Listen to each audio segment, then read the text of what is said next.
you very much for having me here. Well, I am a Nigerian, as you have rightly said, and I started off my education from the village and right through in Delta State and right through got my first job with FRCN in Lagos, where I worked actually as a studio manager with the Federal Radio Corporation of Nigeria. I don't know if that exists anymore, but I think it's what has now been absorbed by NTA and the rest of the national studios. I then left for overseas and studied business. And after my studies, I started off in banking, in international banking, worked for banks like Chase Manhattan Bank, Chemical Bank of New York, Bank of America, and Lehman, the defunct Lehman Brothers, between Geneva, New York, and London.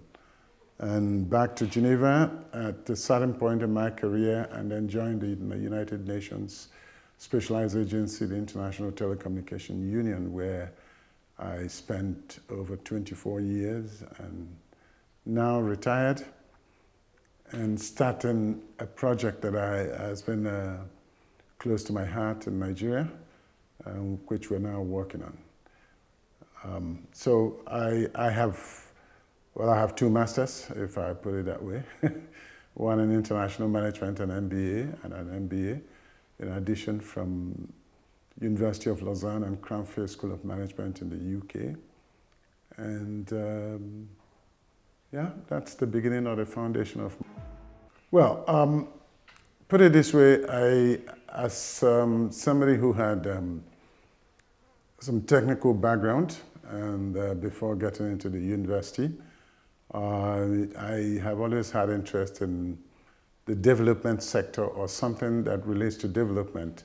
And in this case, when the transition more from analog telecommunication system started off into the digital era, I did see the opportunities to be able to contribute in this sector, especially for the developing countries. And, you know, if I would stretch it to the point where I would say the focus on Africa. Now, having done that, I did spend time working. I moved from more business-oriented to government-driven sector and worked as an international civil servant. But the banking sector did prepare me in the sense that it gave me the opportunity to learn about, things like, sticking to deadlines, setting objectives, being proactive, and working more of like within an organization as an entrepreneur. So that did prepare me in terms of resilience and also to be open to new developments. So I would say it was a good background, and it was really something that I would recommend if it's still possible. But of course, there have been changes in the world at the moment, and things are going more digital, which we should embrace, and we have all embraced. Well, ITU, it's important to understand the role of ITU in global communications or telecommunications. ITU is an organization that was set up about 162 years ago and is the oldest United Nations organization today. ITU basically works it's sort of setting the framework for telecommunication in all sectors, ranging from telephone to satellite. When I mean telephone, ships, aviation, radio, television, ships, and all walks of life, anywhere that frequency is being used.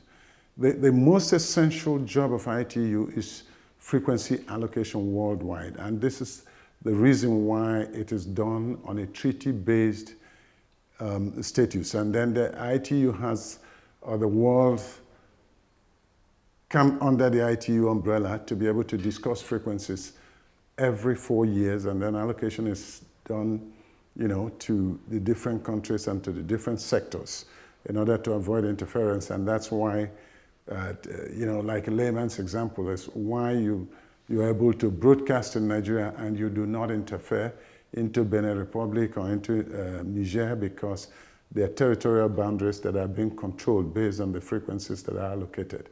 So that's, to say it to a layman who does not understand the ITU or who does not understand telecommunications. This is a very simple way of describing it. Now, regarding the institutions in Nigeria, the NASDA, NCC, the ministry, NIDA, even the military, will have to attend that conference in order to discuss the frequencies that they use in their respective areas of concentration. So ITU actually, it's more or less the bedrock of the frequency allocation that you get in Nigeria. And it is not done, you cannot wake up in Nigeria and decide that you're going to use this frequency. You need to have it reviewed by the ITU body. And when we talk about ITU, it's the member states that meet under the ITU umbrella to discuss frequencies and then to discuss how these frequencies will be used in the various areas. So you have the frequency for the military, you have frequency for aviation, you have frequency, like I said, for the different areas where frequency is being used. So that's where ITU and the Nigerian agencies interact. If you talk about, for example, when NICOMSAT launched NICOMSAT 1, they had to file for an orbital space to be able to launch the satellite at that orbital space in order to transmit. And this is one of the jobs of ITU, to study orbital space and then be able to allocate an orbital space where you launch a satellite, in the case of satellite. And the same thing goes for the other areas. The NCC is a body in Nigeria that plays a key role in terms of frequency management, although the ministry is the body that handles frequency management for the entire country. But NCC has a role in terms of commercial frequency management for, the private sector. Well, the ambulance helicopter services in Nigeria is something like completely outside the ITU, although it will use the frequencies. But what inspired me to do that is what I have learned over time and what I've seen and what has happened to people that I know and what I've observed, read about the management in terms of evacuation, emergency evacuation of people in Nigeria. People die in Nigeria, unfortunately, in certain circumstances that could be rescued if we have the emergency response team to be able to operate at the place and at the right time. So the idea of establishing that is to contribute to the health sector. Like I said, I'm retired and I could, just decide to sit down and watch TV, but I thought that having had that knowledge, having seen the importance, the advantage, the value that this type of service could add to the health sector, I decided that I will go into this area to be able to develop it. And we're quite open to continue the development, both with the government or with individuals who are interested. It's not money-driven. It's important for people to understand that the idea is not to turn into a billionaire, but the idea is to provide social service. Although the population will have to pay for it one way or the other, because we don't have the capital to be able to handle it for Nigeria. And we're working very hard to have it. We're at the moment finalizing arrangements for the first set of helicopters to be able to come into Nigeria and then start operations. And this is going to be based on subscription, and people will subscribe for it. And we're looking at ways and manners of getting it to affordable level for the population. Well, the challenges are very simple. The challenges are, as you know, we have a very difficult business terrain in Nigeria, and we have to admit that. The biggest challenge is sourcing the funding to be able to get this, to be able to operationalize this project, because as you know very well, Nigeria is going through a tremendous sort of struggle and changes and challenges also, financial challenges in the country. and building that confidence, establishing that confidence in potential external funders is very difficult at the moment. And we hope that Nigeria will be able to go through this and then come out positively. There have been lots of promises, and we're looking at those promises to be able to, help us to move this project forward. So the major challenge is funding. The second challenge is administrative hurdles and delays, and the response time is very slow. But people in the aviation sector seem to be responding. The private hospitals, I must confess, have been very, very, I would say they've been proactive in what we're doing and positive. The responses and reactions that we're getting from the private sector, not to mention anyone, have been extremely. Well, your question is on different angles, and I think the telecommunications sector in Nigeria should invest more. And when I mean invest in such a way that they will be able to have good coverage, less interruptions, and provide services at affordable rates. They will have to take into consideration the income level of an average Nigerian while pricing their services. As I see it today, most of the time the networks are down, and I think this is simply because they're not using updated or up-to-date equipment. I think that the private sector or the telecom sector are earning enough to be able to equip their system with a more modern equipment. That's one of the things I would say is a challenge. And it's a challenge to everyone, because when you make calls, most of the time you make calls, and while you're speaking to somebody, your line is off. The same thing happens to internet, and it's important that we have something that is solid, reliable, and something that will help the small and medium-sized enterprises to grow. Now, going to the youths, we have a big challenge, and I think if I would handle it, one of the things that I would do is to include ICT in the curriculum of each secondary school. You have to learn the basics of ICT so that you don't have the fear of computer, the fear of facing.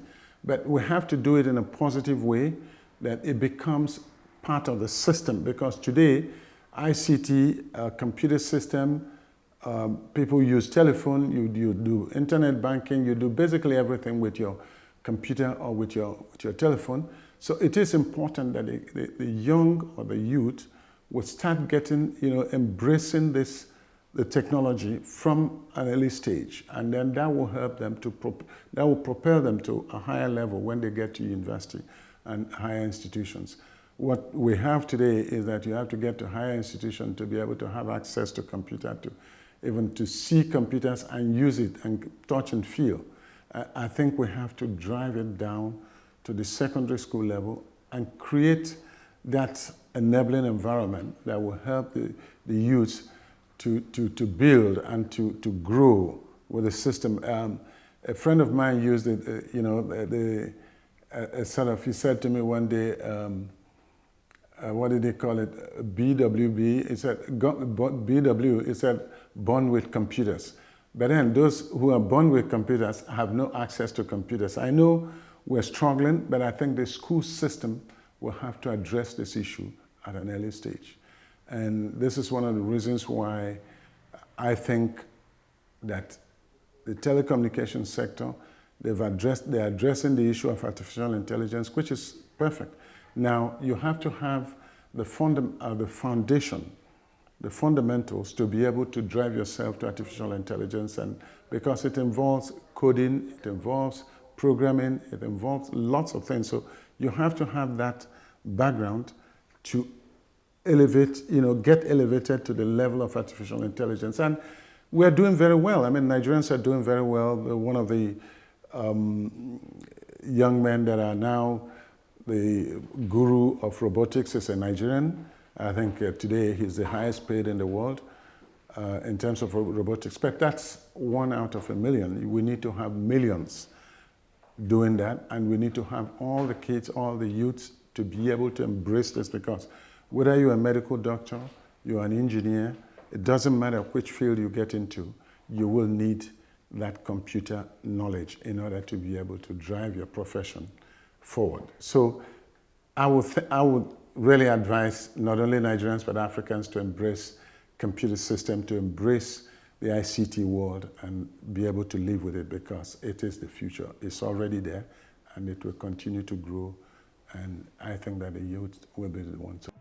To be honest with you, Ijeh TV, I'm very happy that it's come to be established, and what I think is that Ijeh TV will continue to work and to focus, one, in the science area, second, focus on entrepreneurs, ICT, which is the driving force today, and continue to promote it at all levels, because ICT is going to revolutionize Africa, and we're already seeing it. One of the things that I would say is that Ijeh TV, it's an extremely good idea, and it should be made known to Africans, and it should be driven to a higher level. I would love to see Ijeh TV take one of the programs, or at least one of the channels, and one of the TV stations in years to come, months or years to come, in order to get it across, and also to give that, be able to contribute to this education and promotion of ICTs around Africa. Well, one of my, I don't know if it's a hobby, is to help the population where I can. I do things, just been able to donate a borehole and, put water in my village so people could go and fetch and help youth not to be running around looking for water from remote places. So I take hobby in assisting people if I can and where I can. And I do sports, but that's another story.